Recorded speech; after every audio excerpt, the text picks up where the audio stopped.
More on Treasury Secretary Tim Geithner now. As we heard from Hans earlier, he is considering leaving the Obama administration once Congress agrees to raise the national debt limit. Geithner, as you recall yesterday in Chicago, he said he is staying on as the Treasury Secretary for the foreseeable future, which some saw as a non-denial. I'm joined by John Ryding. He's the chief economist and also the co-founder of RDQ Economics. Prior to RDQ, John was the chief U.S. economist at Bear Stearns and also the former senior economist at the New York Fed. But that was before Tim Geithner was there. Correct. At the Fed, right? Okay, so do you think he's going to go?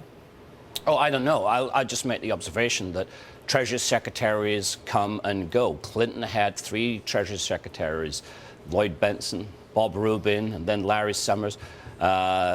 Bush had 3 Treasury Secretaries. We're 2.5 years into the administration. He's about served the average length of time almost for a Treasury Secretary. And let's face it, the rest of the economic team is already turned over. So it would not be surprising to see him leave once the crisis, if it is a crisis of the debt ceiling, is out of the way. But and that would seem normal, as you say, as you point out, with what history says. But these are abnormal times.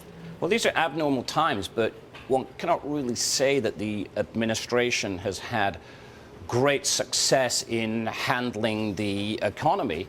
Really, Geithner, when he came in as Treasury Secretary, came in with some controversy. I mean, he was the obvious guy in my mind. We wrote about it at the time, that he would transition from the Fed to the Treasury Secretary because there would be continuity in running the TARP program and maintaining the financial stability. So that was the crisis time. Now we have another crisis time, and this crisis is much smaller, in my opinion, than the financial crisis by then. But then there was the gaffe over China and the exchange rate. There was the issue of the non-payment of Social Security taxes while he was at the IMF. Right.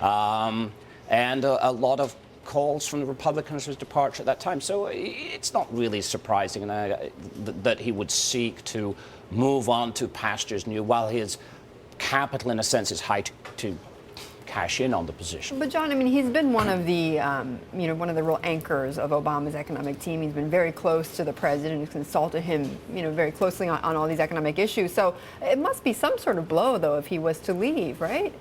Well, it would be, but as I say, it's a natural transition. In some administrations, Treasury Secretary has played a more important role than in other administrations. Remember, half of economic policy is run by the Federal Reserve, and no one expects Chairman Ben Bernanke to step down anytime soon.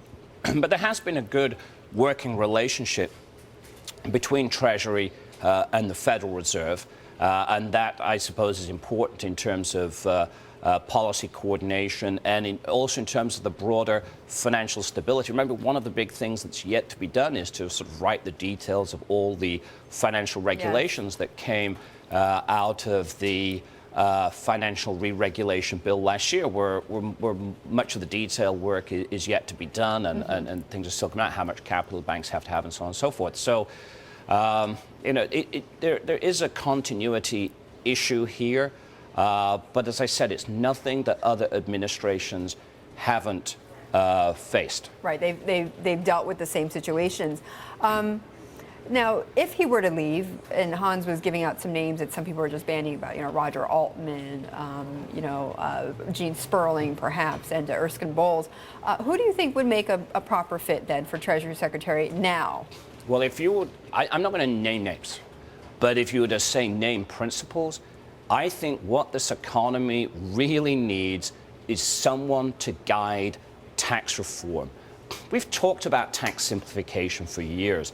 And I don't know whether you do your own taxes. We can't just become too complicated for us. We did them all the way through till... Mine are simple enough, I do that. 3 years ago today when we started RDQ Economics. 3 years old today, that was the point where we had to give up doing our taxes. But the tax system is so complicated. Credits for this, tables you have to work out, alternative minimum tax. We need to sweep this away and replace it with a much simpler, fairer tax system, and so someone who could lead that would be a great mission for the next Treasury Secretary to come in. Create a pro-growth tax reform system, true simplification, spearhead that. Whether that's going to happen, probably isn't. The tax system hasn't gotten any simpler, but that's what I'd really look for, and someone to be able to lead that mission. It would do enormous benefit for the U.S. economy. John, thank you, and that is certainly a popular sentiment among many in the public here. Thank you very much, John Ryding of RDQ Economics.